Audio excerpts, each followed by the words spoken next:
How's it going, guys? So today we're going to be reviewing the cards for my favorite god, which is nature, for the core set.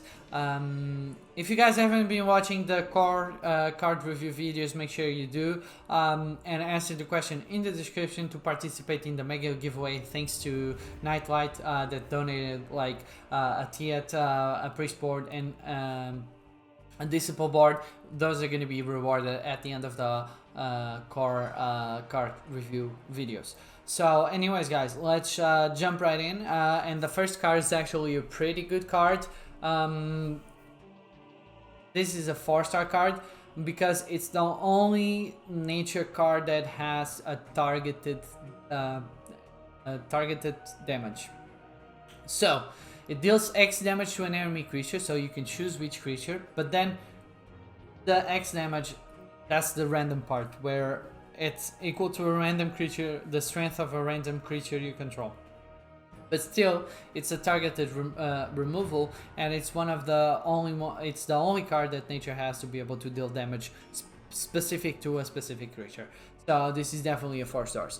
And then we have Packstock, which I'm gonna give 5 stars. Because cheating, well, it's not 5 mana, but cheating 4 mana, it's absolutely bonkers, and the amounts of combos that you can do are like incredible. For example, you can combo an Agridor Protector with a Myrtle's Daughter. If you're in turn 5, you play Agridor Protector, costs 4 mana, you play Packstock, refreshes up to 5 mana, you play Myrtle's Daughter, you give the buff to Agridor Protector, it becomes a 7/8 plus a 2/2, so on turn 5 you're playing 9/10 worth of stats on turn 5, and that's absolutely incredible. Every time I got this combo, I play it. It's a really good card. It's one of my favorite cards in nature. Then we have Revivification, where you can heal your god for 7, and if it heals to max, then you get a random nature card. So you want to be playing this fairly early in the game, where you can just heal yourself up to max and then get an extra random card on top of that. Other than that, I think this card's definitely a 4 stars. It's the best heal that nature has, and it only costs 1 mana. And on top of that, sometimes you can, on top of healing 7 health, you can basically draw an extra card. So it's really good. Then we have Marshwalker, a 1 mana 1/4, another 4-star card, because it has regen 1. So comboing this with cards that buff other creatures and things like that, this card can become super powerful. But it's also fairly good to be able to do trades and things like that. And typically the opponent doesn't think of removing the Marshwalker right away because it's not that big of a threat. It only has 1 attack, so it's underestimated a lot of times. So I'm gonna give it 4 stars. Then we have Amazon Conscript, where you remove Confused from a friendly creature. This is definitely a 3-star card. Removing Confused is really good for nature because a lot of cards have Confused. But then wasting a deck slot with this, it's arguable if it's good or not. So this is a good card, but it's not good, it's not bad, it's okay. Then we have Guerrilla Training, which gives a creature at the end of your turn gains +3 strength. So basically this is a downgraded version of of the card that buffs, gives 5/5 worth of stars every turn to nature creatures from the Genesis set. I would say that this card is okay. Like you could comparing this to Swelling Boon. Swelling Boon is much better than this card. So I'm gonna have to put this card in the 3-star category because it's not terrible. So I'm not gonna put it in 2, but it's not great either. So 3 stars. Then we have Canopy Barrage, another 4-star card. It allows you to pick dealing 4 damage or dealing 3 and healing your god, so it gives you a lot of flexibility. Even though it's random enemies, you're typically playing this when they only have 1 creature on the board. And for nature, dealing 4 damage for 2 mana, it's pretty good. So 4 stars. Then we have another 4-star card, which is going to be Black Jaguar. It's a really good card. You should always be playing this on turn 2. It has Confused and Regen, so it allows you to do a lot of trades and regen a lot. And it's a fairly aggressive card to have on the board because the opponent's not going to be expecting that. Then we have Faith Blade, where target creature becomes confused. That's a rare, and then Twin Strike and Blitz. I'm going to put this in the 3-star category because after this we're going to have another relic that's going to be much more powerful. Even though giving confused to a creature is fairly good, I'm inclined to not put this as a really good card. Then we have Staff of Root, which is the other relic. It's 4 stars for sure because it allows you to do 3 trades, and on top of that it's going to summon a 1/1 that's going to heal you up for 4. So it's a really good card to have on nature decks because typically nature doesn't have targeted removal, so being able to attack and on top of that heal up is really good.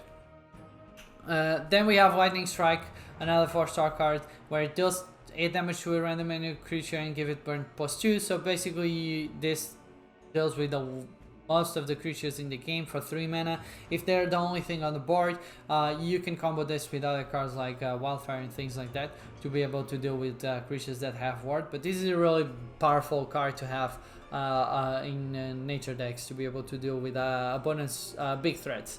So it's going to be 4 stars. Then we have Jersemy Frey Spear, where it has Roar and Afterlife, give regen +1 to each other friendly creature.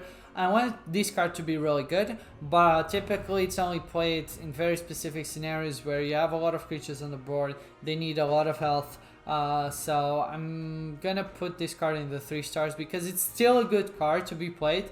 It can give you a lot of benefits, but the issue is that you're not gonna be gaining that much of value for just for the 3 mana that you spent. So 3 stars. Then we have Menagarmer Moonhound, where it has Confused, and whenever this creature attacks, refresh 2 mana gems. So this is definitely a 5-star card for me because refreshing gems. So while Magic has the ability to ramp up mana gems, Nature has the ability to refresh, and I'm gonna compare this to Sothek. The issue with Sothek is that at 7 mana, you're already where they have single target removals that destroy enemy creatures.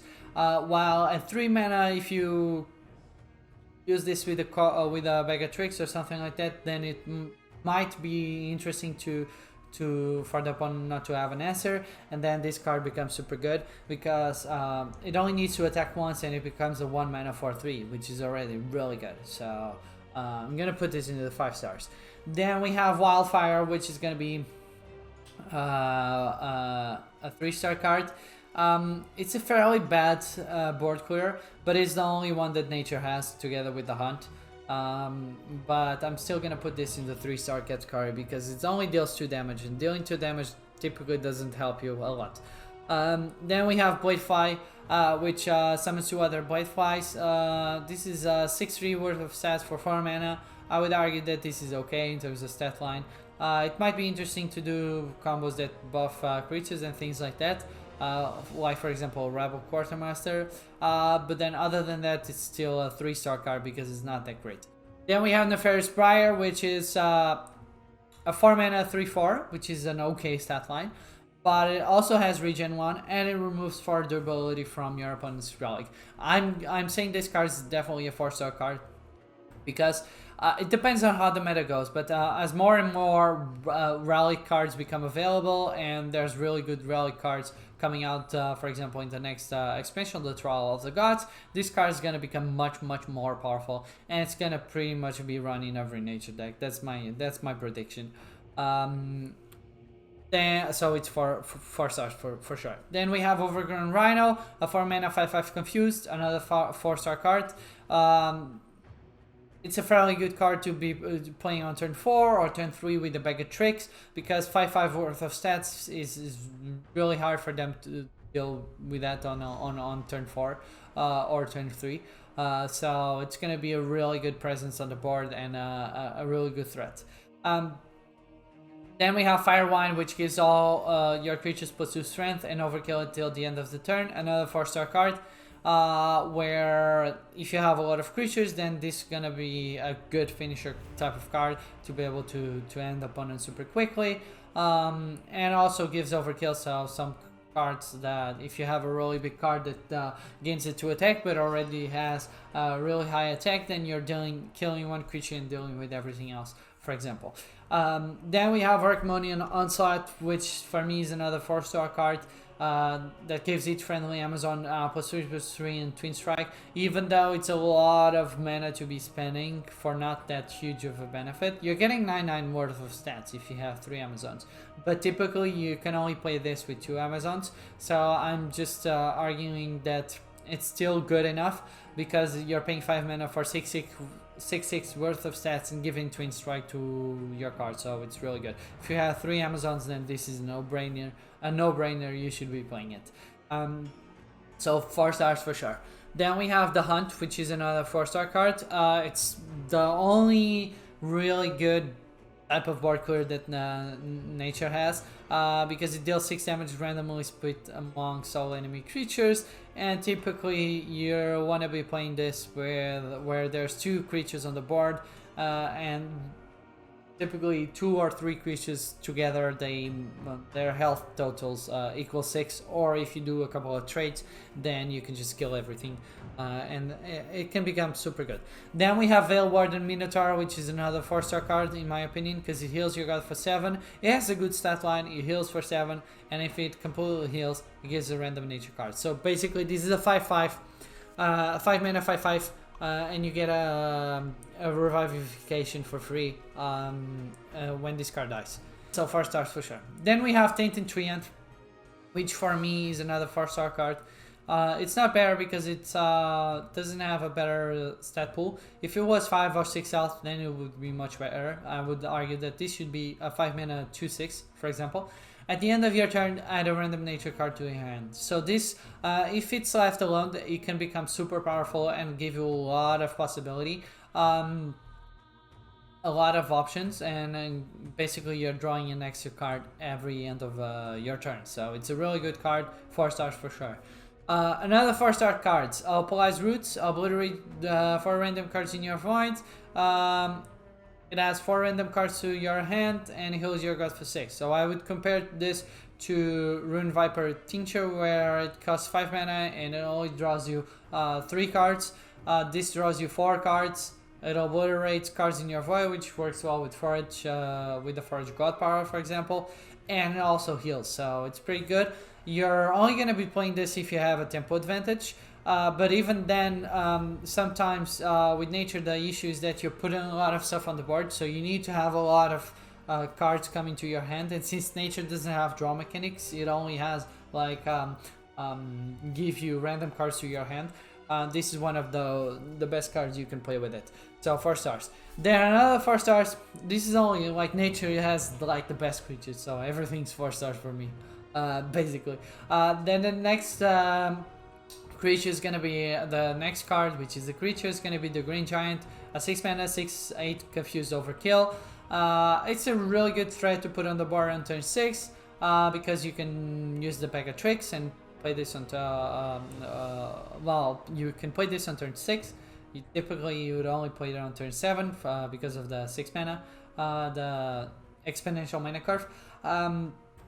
So this card's really good. It has a really good stat line. It's fairly hard to be dealt with. If you combo this with one of the cards we're gonna see later, this card becomes super good, because you play this one turn, you play the other card the other turn, or you keep playing Green Giants.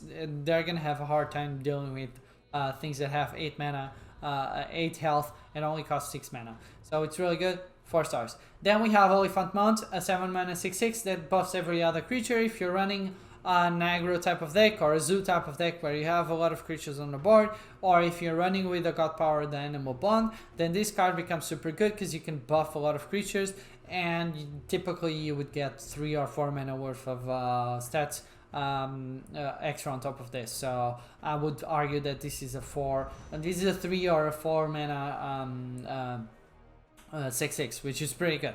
So 4 stars. And then finally the last card, and this is gonna be another 5-star card. It's gonna be the Vibal Jotun. It's an 8 mana 10/12. It doesn't have protected, it doesn't have ward, which makes it fairly weak and prone to be targeted by single target removals.